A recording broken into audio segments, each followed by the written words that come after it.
Tailors అండి. మామూలుగా ఏంటంటే లైనింగ్ వేసి పైపింగ్ వేస్తాం, లేదా ఇండివిజువల్ పైపింగ్ వేస్తాం కదా.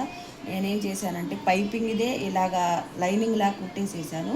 కుట్టేసేసి ఇక్కడ కట్స్ పెట్టేశాను అనమాట. ఇదిగోండి ఇలాగా కట్స్ పెట్టేసేసి, ఇదిగోండి ఈ థ్రెడ్స్ తీసుకొని ఇలా పెట్టేసేసుకోవటమేనమాట. ఇలాగా ఇది బయటకు రానియొద్దు, కొంచెం లోనికి ఇలా అనేసేసుకొని, ఇదిగోండి ఇలా పెట్టేసుకోండి. ఇలా పెట్టేసేసుకొని సూదిని 2 సార్లు రఫ్ లాగండి. రఫ్ లాగి కొంచెం ముందుకు మూవ్ చేసేసి ఇలాగ సూది దించండి. ఇలాగ అది దిగింది చూసారా.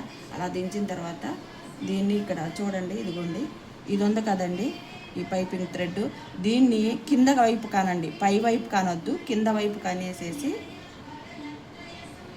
ఇలా పెట్టేసేసుకొని మనకి ఎంత సన్నగా కావాలంటే అలాగ వచ్చిద్ది అనమాట.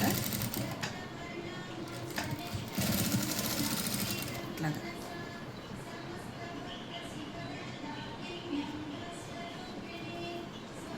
ఇక్కడ కొంచెం వెడల్పుగా వచ్చినట్టుంటే పైకి ఇలాగా ఫోల్డ్ తీసేసేసి పైకి ఎత్తేసి ఇదిగోండి ఇలా లాగండి. లాగితే మనకి సన్నగా వచ్చేసిద్ది అనమాట. ఒక్కొక్కసారి ఇది సిల్కీ కదా, జారుతూ ఉంటుంది. ఓకేనా?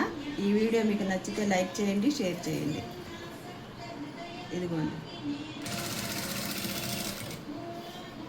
ఇలా ఇది ఉంది కదండి, కింద వైపు కనేసేసి చేసుకోండి.